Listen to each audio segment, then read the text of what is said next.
కొంటున్నాను అమ్మాయి వారి కుమారుడు ప్రతి లేఖనాలు ప్రతి మాట కూడా ఏం చేస్తున్నాడండి శిలువలో?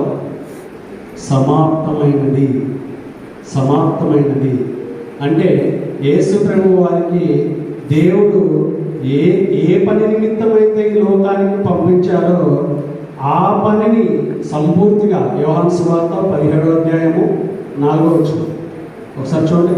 యోహాను సువార్త 17వ అధ్యాయము 4వ వచనం. చేయుటకు నీవు నాకు ఇచ్చిన పని నేను సంపూర్ణముగా నెరవేర్చి భూమి మీద నిన్ను నేను మహిమపరిచితిని. ఎందు నిమిత్తం వచ్చాడు యేసు వారు భూమికి? దేనికి వచ్చాడండి? తండ్రి అయిన దేవుడు చెప్పిన మాట ఏంటి అంటే, చేయుటకు నీవు నాకు ఇచ్చిన పని సంపూర్తిగా ఈ భూమి మీద నేను నెరవేర్చి నేను చెప్తున్నాను. ఏమని చెప్తున్నారు యేసు వారు అంటే, మీరు ఏదైతే పనిచ్చారో, ఎందు నిమిత్తమైన ఈ శరీరం ధరించుకొని భూమి మీదకి వచ్చానో ఆ పనిని నేను సంపూర్తిగా సమాప్తమని ఆ శిలువలో పలుకుతున్నాను. ఓకేనండి. ఇప్పుడు ఈ విషయాన్ని శరీరం ధరించుకొని భూమి మీదకి మనం వచ్చాం, మనం కూడా వచ్చాం కదా. మనం వచ్చిన మనము కూడా మన జీవితంలో సమాప్తం అంటే లోకంతో సంబంధం లేదు. లోకంలో బ్రతుకుతున్న లోకాశలలో ఉన్న జీవితాలను వదిలిపెట్టుకొని సంఘంలో చేరాము. ఎక్కడికి వచ్చాము? పరిశుద్ధ సంఘంలోకి రాజులైన యాజక సమూహంగా క్రీస్తు యొక్క సామ్రాజ్యంలో మనమందరం పాలిభాగస్తులు. ఈ రాజ్యంలో వచ్చి నీవు కూడా చెప్పాల్సిన మాట ఏంటో తెలుసా? ఏంటి సమాప్తమైనది? ఏంటి సమాప్తమైనది అంటే, బాప్తిసం తీసుకొని బల్లారాధన తీసుకుంటూ నెలకొకసారో వారానికి ఒకసారి చేస్తూ సైలెంట్గా వెళ్ళిపోతున్నారు. కానీ దేవుడి దగ్గరికి వచ్చిన తర్వాత మీ శరీరాలను ఎలాగ సమర్పించుకోవాలని చెప్పాడు? సజీవ యాగముగా. ఒకసారి ఒక మాట చూపిస్తాను నేను. కొరింథీయులకు రాసిన మొదటి పత్రిక 6వ అధ్యాయము 19వ వచనం చూడండి ఒకసారి. మీ దేహము దేవుని వలన మీకు అనుగ్రహింపబడినని, మీలో ఉన్న పరిశుద్ధాత్మకు ఆలయమై ఉన్నారని మీరు ఎరగరా? మీరు మీ సొత్తు కాదు. మీరెవరు? మీరు విలువ పెట్టి కొనబడిన వారు కనుక మీ దేహముతో దేవుని మహిమపరచాలి. మీరు దేహముతో దేవుణ్ణి మహిమపరచలేని పరిస్థితి ఎప్పుడుంది? లోకంలో ఇష్టానుసారమైన జీవితంలో ఉన్నప్పుడు మీ ఇష్టం. కానీ విలువ పెట్టి ఆ శిలువలో ప్రతి దెబ్బ, ప్రతి ఒక్క శ్రమ ఒకసారి చూడండి. ఆ శిలువలో ఆయన చేసిన యాగాన్ని చూడండి, చిందించిన రక్తాన్ని చూడండి. దేవుడికి మనకి మధ్యలో ఉన్న సంబంధం కోల్పోయాం మనం. ఆ కోల్పోయిన దాన్ని కలపడానికి శిలువలో ఎన్నో శ్రమలు పడ్డాడు ఆయన. శిలువలో ప్రతి దెబ్బ మన ఒంటి మీద పడాల్సినది. అంటే నువ్వు ఏం చేసినా, నువ్వు ఇంకా ఏ రకంగా మొత్తుకున్నా పరలోకం తిరిగి వెళ్ళే అవకాశం నీకు లేదు. అలాంటి పాపపు స్థితిలో ఉన్న నిన్ను పరిశుద్ధ రక్తము, తన ప్రియ కుమారుని ఇచ్చి ఆయన యొక్క రక్తము ద్వారా నిన్ను శిలువలో కడిగాడు. అలాంటప్పుడు ఈ దేహము నీ సొత్తు అనుకొని పరీక్షలు ఫెయిల్ అయితే చచ్చిపోతావు, అమ్మాయి కాదంటే చచ్చిపోతావు, అబ్బాయి కాదంటే చచ్చిపోతావు, తల్లిదండ్రులు తింటే చచ్చిపోతావు, భార్య ఏమంటే భర్త చచ్చిపోతావు, భర్త ఏమంటే భార్య చచ్చిపోతుంది. ఎవరి సొత్తు మీరు? ఎవరి సొత్తు? ఈ శరీరం ఎవరి సొత్తు? అందరూ ఏమనుకుంటామంటే, మనం ఏమనుకుంటామంటే తల్లిదండ్రి గొప్పవాళ్ళు, తల్లిదండ్రుల ద్వారానే మనం ఈ భూమి మీదకి వచ్చాము. కన్నది ఎవరు చెప్పండి ఒకసారి? కన్నది ఎవరు? మనని దేవుడు. తల్లి కాదు, తల్లి మోసింది, దేవుడు కన్నాడు. గర్భఫలము యెహోవా ఇచ్చు అంటే మీకు ఎవరికి అర్థం కాలేదు, అందరు షాక్గా చూస్తున్నారు. కన్నది తల్లిదండ్రులే కదా, ఏది అలాగంటున్నాడు. అది నేను చెప్తా ఇప్పుడు ఆ విషయం, మీరే చూడండి ఒకసారి. ఇప్పుడు భూమి మీదకి వచ్చిన మనము సపోజ్ ఎవరైనా ఒక డేట్ ఆఫ్ బర్త్ గుర్తు చేసుకోండి. ఎవరి డేట్ ఆఫ్ బర్త్ వాళ్ళు గుర్తు చేసుకోండి. నా డేట్ ఆఫ్ బర్త్ ఉంది, నేను పలానా టైంలో పలానా 1984 14 అక్టోబర్ అంటే నేను డెలివరీ అయిన డేటా లేకపోతే నా యొక్క పుట్టుక ఎక్కడో ఉన్న డేటా చెప్పండి ఒకసారి. భూమి మీదకి వచ్చిన డేట్ని వేసుకున్నానా, ఆల్రెడీ 9 నెలలు గర్భంలో ఉన్న డేట్ని వేసుకున్నానా?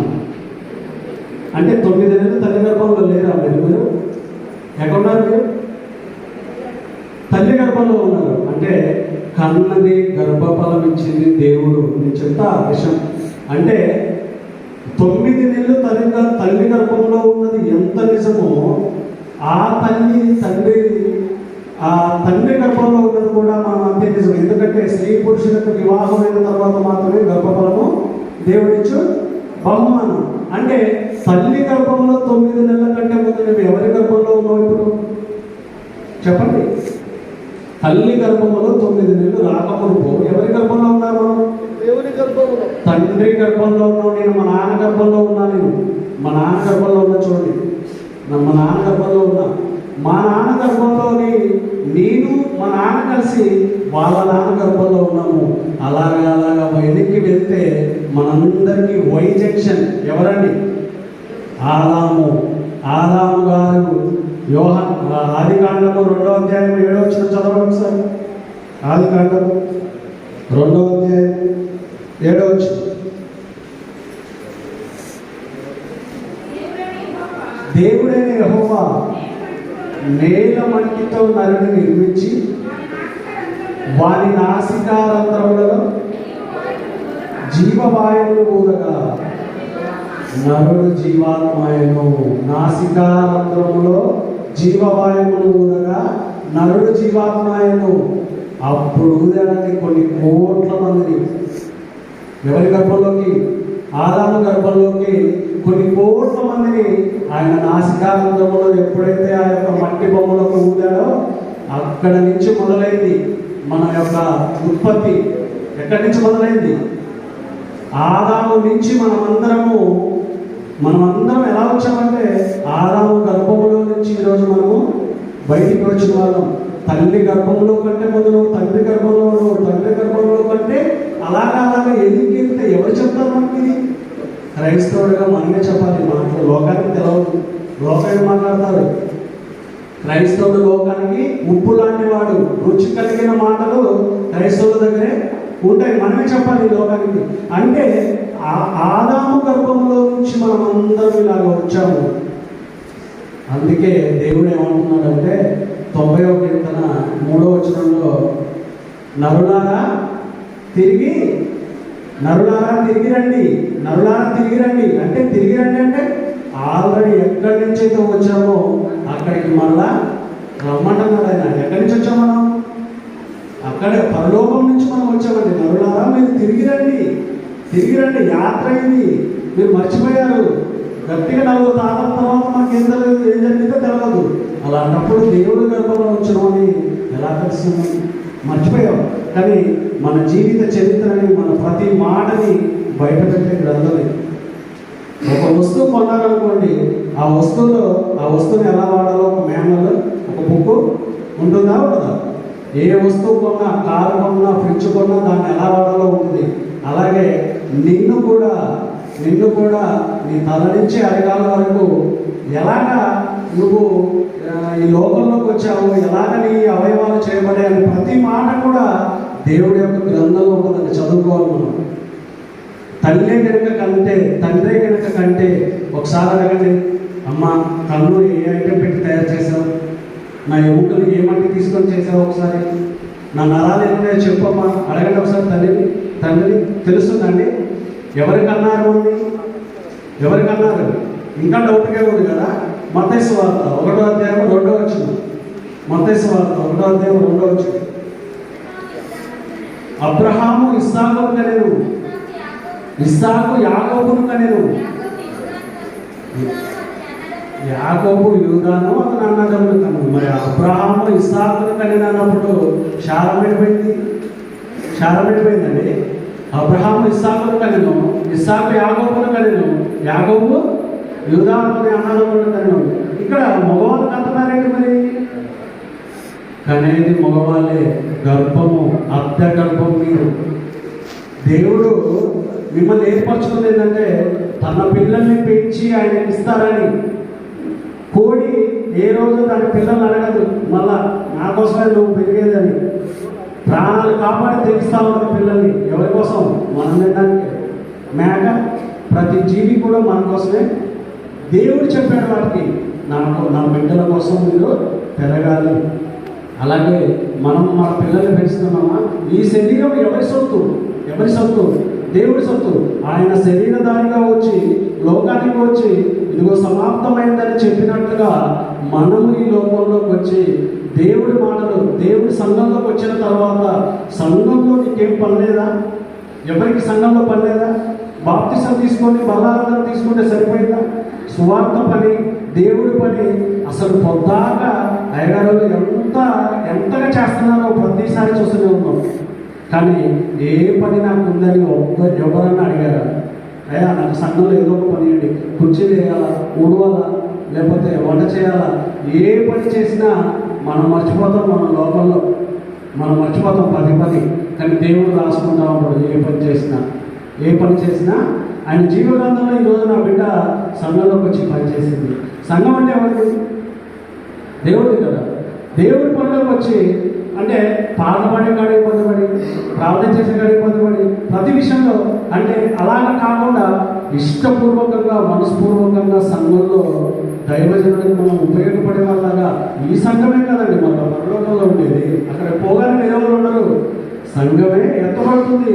ఇక్కడ ఉన్న వాళ్ళే, నీ తోటి అక్కలే, చెల్లెలే, వీళ్ళే మనతో పాటు అక్కడికి వస్తారు. కానీ అదే మన అన్నింట్లోనో చెల్లింట్లో ఏదైనా ఫంక్షన్ ఉందనుకోండి, ఎలా వెళ్తారు పనికి? 2 రోజుల ముందు వెళ్ళిపోతారు. సంఘంలో పని ఉందంటే మాత్రం చెప్పండి. దేవుడు అంటే ఇక్కడ ఏంటంటే మీకు నీ సొత్తు కాదు, ఈ శరీరాన్ని దేవుడి కోసం ఖర్చు పెట్టాలి, సువార్త పనిలోకి వెళ్ళాలి. ఎవరన్నా మిమ్మల్ని చూసి మీ కాళ్ళు చాలా అందంగా ఉన్నాయని చెప్పారండి? ముల్లోకాలకు అధిపతి ఆయన, సువార్త ప్రకటించు వారి పాదములంతో ఎవరు చెప్తారంటే ఆ మాట? మనం మన ముఖం చూసుకుంటాం, అందగా అనుకుంటా ఉంటాం. ఈ దేహము మట్టిలో కలిసిపోయేది, ఆత్మే జీవింపజేయించున్నది, శరీరం కేవలం నిష్ప్రయోజనం. చూడండి, ఒక చక్కని మాట చెప్తా. ప్రసంగి గ్రంథం 7వ అధ్యాయం 8వ వచనం చూడండి ఒకసారి. ప్రసంగి గ్రంథం 7వ అధ్యాయం 8వ వచనం. కార్య ఆరంభం కంటే కార్యాంతం మేలు. బాప్తిసం తీసుకున్నాం అంటే అయిపోయింది అనుకున్నారేమో. ఏంటండి? కార్య ఆరంభం కంటే కార్యాంతం మేలు. యేసు ప్రభు వారు పుట్టుకల నుంచి మొదలుపెట్టి చివరి క్షణం దాకా ఆయన వెనుక శిలువలో వెనుక అలాంటి యాగం చేయకపోతే, అలాంటి పరిస్థితుల్లోకి వెళ్ళకపోతే, సమాప్తమైనది దేవా అని ఆ మాట చెప్పకపోతే మనమందరం బ్రతుకు ఎలా ఉండదు తెలుసా? నరకానికి జరిపిన వాళ్ళు. ఆయన వేడి చేశాడా లేదా ఇప్పుడు శిలువలో? మనకి కార్య ఆరంభం కంటే కార్యాంతం లేదు. ఎవరైనా మొదలు పెడతారు పని. నా చిన్నప్పటి నుంచి నా పూర్వ ప్రాజెక్ట్ గురించి ఇంతవరకు అది పూర్తి కాలే. అలాగే బాప్తిసం తీసుకొని మనము అయిపోయింది లేక నౌప్రాంలో నాకు పరలోక రాజ్యం వచ్చేస్తుంది అనుకుంటే, మిగతా అపోస్తలులందరూ ఎందుకంటే అంత కష్టపడాలి, ఎందుకంత బాధపడాలి? రంపాలతో కోయబడి, తలకాయలు నరికించబడి, గృహాలలో దాక్కుంటూ చాలా ఇబ్బందులు పడి సేవ చేశారు. కానీ ఈరోజు అంత కష్టం ఉందా? అసలు ప్రయాణం చేసే టైంలో ఏ ఉపయోగాలు లేకుండా, ఏ బండి ఏమి లేకుండా టైంలోనే ఎన్నో ప్రాంతాలకు తిరిగి స్వార్థ ప్రకటించారు. ఈరోజు అయ్యగారు అప్పుడప్పుడు చెప్తా ఉండే, ఏడుపొస్తూ ఉంటుంది. కింద బండి ఉంది, మీరు సువార్త పనికి రండి, ఎవరైనా వచ్చేవాళ్ళు అంటే కిందకి టయానికి రండి అని చెప్పి చాలా కోల్పోయానండి నేను. చాలా అయ్యగారు చాలా మిస్ అయిపోయాను దేవుడి మాటలు. ఎందుకంటే శరీరం ధరించుకొని సువార్త పనిలోకి వెళ్ళకుండా పనిచేసే వాడికి జీతం తప్ప, బాప్తిసం తీసుకుంటే పరలోక రాజ్యం వచ్చేస్తుంది, బలానందం తీసుకుంటే వచ్చేస్తుంది అంటే పొల్లలుగా క్రైస్తవులు లోకంలో ఉంటారు. ఇక్కడికి వస్తే పద్యం ఉంది, ఇక్కడికి వస్తే శ్రమ ఉంది, కష్టం ఉంది. ఆ కష్టము 60, 70, 80 ఏళ్ళ జీవితం వరకే. ఆయన శాశ్వతంగా ఎప్పటికీ తరిగిపోయి జీవితంలోకి తీసుకెళ్ళాలనుకుంటాడు. 60-70 ఏళ్ళ జీవితం ఎంతసేపు చెప్పండి మనకి? అంటే మనకేదో చాలా పెద్దగా అనిపిస్తుంది అది. కానీ ఒక దినం గడుపుట, ఈ సంగతి తెలుసు కదా. మన దేవుడికి నీ 70 ఏళ్ళ జీవితం ఒక గంట, గంటన్నర గంట ఎక్కువ ఉండదు. అంటే ఒక గంట సేపు నా కోసం ఏం పని చేస్తున్నా అని మీకోసం ఖర్చు పెట్టుకుంటున్నారా? ప్రతి దానికి లెక్క అడుగుతుంది ఆయన. ప్రతి దానికి ఎంత తిన్నారు, ఏం వాడారు, ఎలా మీరు పడుకుంటుట, లేచుట ఎందుకు లెక్క పెట్టుకోవాలి చెప్పండి ఆయన. ఎక్కడ కూర్చున్నారో అక్కడ నుంచి ఎంతసేపటికి లేసారో కూడా లెక్క పెట్టుకుంటున్నాడట. అంటే నువ్వు ఏ ఏరియాలో కూర్చున్నావు, ఏ ఫ్రెండ్స్తో కూర్చున్నావు, ఏ అమ్మతో కూర్చున్నావు, ఎంతసేపు కూర్చుంటాడినావు, లెక్కలు ఉంటాయి ఆయన. ఖచ్చితంగా లెక్కలు ఉంటాయి. ఆడితప్పటికు మనుషుల్ని కాదు దేవుడిని నేను అంటున్నాడు. అంటే లోకాలకు వచ్చిన తర్వాత ఏమైపోయిందంటే బాప్తిసం తీసుకోకుండా పరిశుద్ధం అయిపోయినా మనకు లోకాలేదు ఇబ్బంది ఏం లేదు అనుకుంటున్నారేమో. ధనవంతుడు రాజు గురించి తెలుసు కానీ మనందరికీ. ధనవంతుడు దేనికి చెప్పండి శిక్ష? ఒకసారి లూకా సువార్త 16వ అధ్యాయము 25వ వచనం చదవండి ఒకసారి లూకా సువార్త 16వ అధ్యాయం 25వ వచనం చదవండి.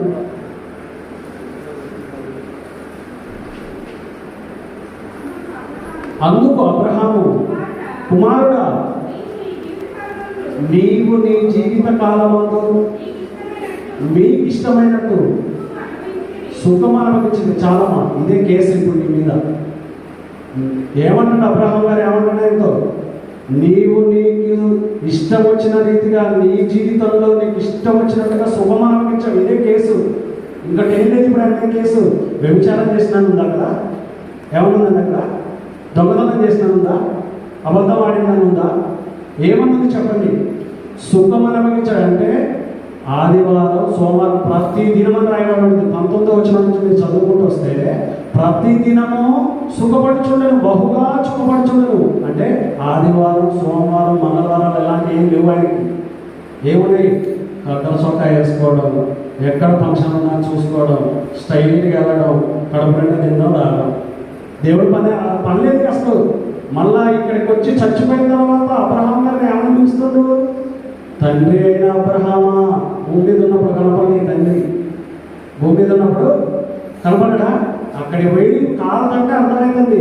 తండ్రి అయిన అబ్రహామా, నా ఎందుకు కనికరపడు, ఆ లాజరు పంపు, వేలి కోన ఒక్క డ్రాపు, ఒక్కటే డ్రాపు, ఈ ఏలు మొత్తం కూడా కాదంట, కొసనే ఒక్క చుక్క నా నాలుక చల్లారడానికి ఏంటి మంట తట్టుకోలేకపోతున్నాను, బాధ అవుతుంది.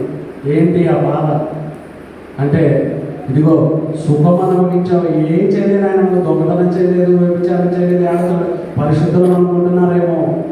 సుఖం అంటే చర్చి మానేసి దేవుడు సువార్త పనిచేసి శరీరాలని మీకోసం మీరు ఖర్చు పెట్టుకుంటే అది సుఖమా కాదా?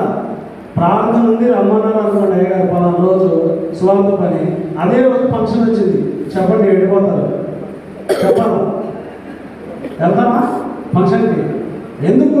అక్కడికి వెళ్తే మా అక్క అవుతుంది, మా అన్న అవుతాడు, మా తమ్ముడు అవుతాడు. మరి ఇక్కడికి వెళ్తే ఎవరో ఒకరు సంఘస్థులు వాళ్ళు అయిపోగానే లేచి వెళ్ళిపోవడమే. వందనాలు చెప్పుకోవాలి ఒకరికొకరు. ఎందుకంటే నీతో వచ్చిన ఆమె. మీరు చెప్పండి, మీరు అందరూ చెప్పండి, నేను హాస్పిటల్లో ఉన్నాను, బాగలేదు, ప్రార్థన నా బంధువులు చుట్టాలు ఎవరు చేయలేదు. మీరందరూ చేశారు నా కోసం. చేశారా చేయలేదా? మీరందరూ చేశారు.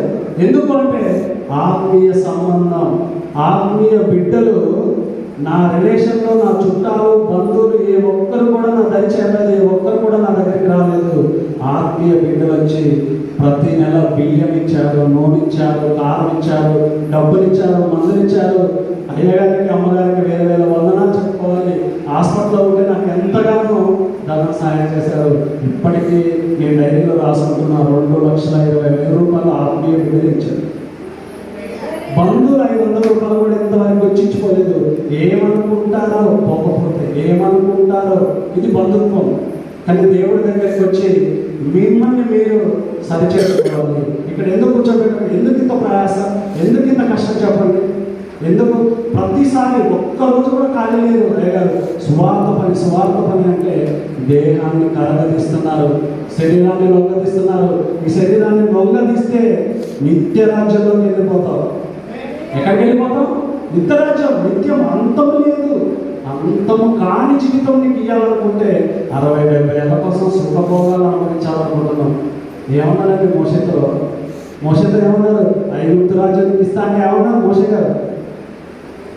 అల్పకాల పాపభోగం అనుభవించడం కంటే దేవుడి ప్రజలతో శ్రమ అనుభవించుదా మేలు నాకు. ఎందుకు ఇది? ఎంతసేపు? కొంతసేపే, అంతలో అయిపోతుంది. ఇవాళ కనబడతాం, రేపు ఉండవు కూడా తెలవనప్పుడు సిద్ధపాటుగా ఉండాలి. ఏ తల్లికి తెలవదు నేను కన్నది దేవుడే. గర్భంలో ప్రతి అవయవాన్ని చేశాడు. అక్కడ 16 వచనము ప్రతి దినము అంటే ఒకసారి చదవండి. 16వ అధ్యాయం 139 కీర్తన 16వ వచనం చదవండి ఒకసారి. 139వ కీర్తన 16వ వచనం ముగిస్తారు మాట చెప్పేసి.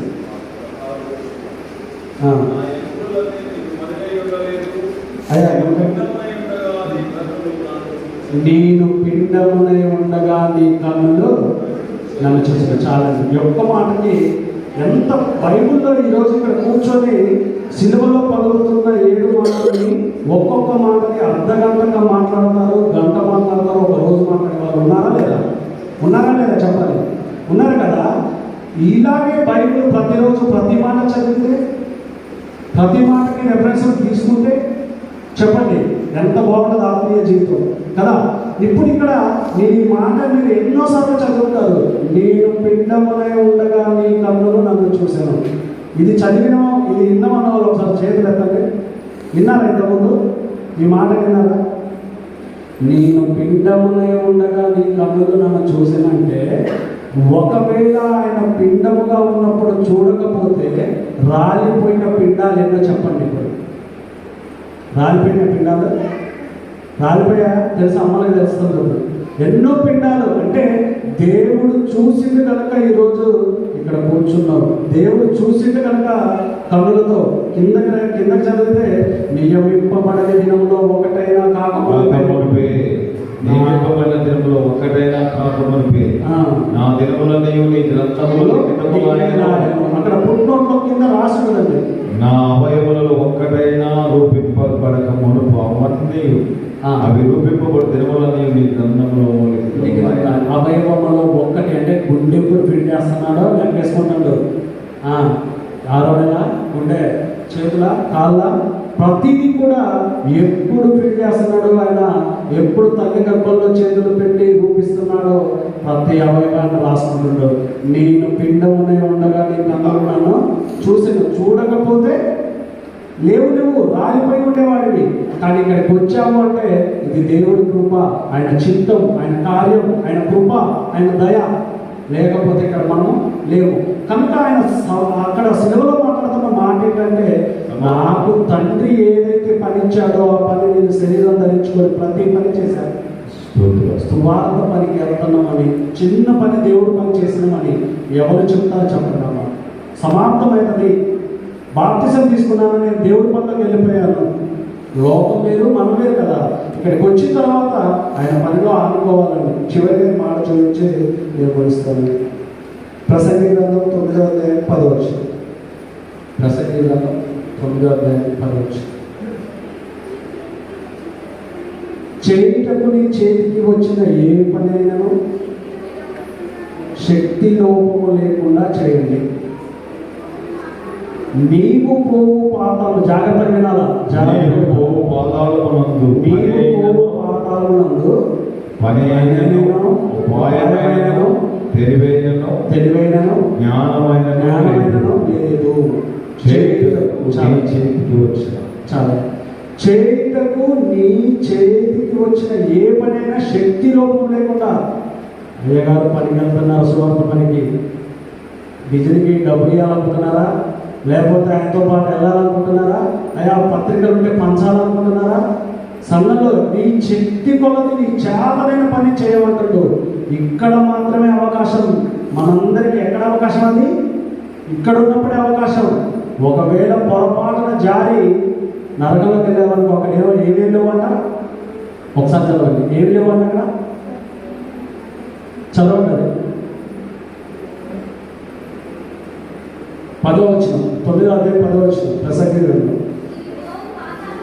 నీవు పోవు పాతాళమునందు పని అయినను ఉపాయమైనను తెలివైనను జ్ఞానమైనను లేదు. అక్కడ ఏమవుతుంది, ఇంకో పని చేద్దాం, స్వార్థ పని చేద్దామంటే అక్కడ అయ్యగారు ఉండరు. ఇక అర్థమవుతుందా? అక్కడ నీకు ఏ పని దొరకదు, తెలివి లేదు, ఆలోచించడానికి ఏమి లేదు. అక్కడ రెండే రెండు పనులు ఏంటన్నా, ఏడుపు పళ్ళు కొరుకుట, ఏడుపు పళ్ళు కొరుకుట. ఈ రెండు పనులు తప్ప ఇంకో పని లేదు. ఒక గంట సేపు మీ పక్కన ఎవరన్నా అని వెళ్తారు, ఎలా వచ్చాడు, ఒక్క గంట సేపు, ఎక్కువసేపు కాదు, ఒక రోజంతా ఉంటే నిత్య నరకాగ్నిలోకి జారిపోయే అవకాశం ఉంది. ఇక్కడ ఉన్నప్పుడే స్వార్థ పని చేసి శరీరాన్ని సమాప్తం అని చెప్పుకోవడానికి మనం అందరం సిద్ధపడగా ఉండాలి. పౌలు గారు ఏం చెప్తున్నారంటే, నేను మంచి పోరాటం పోరాడితే నా జీవితాన్ని నేను మంచిగా విశ్వాసము కనపరుచుకుంటుంది అని చెప్పారు. ఈ మాటలు మీకు అర్థమయ్యాయని చిన్న మాటలు తెలుసు.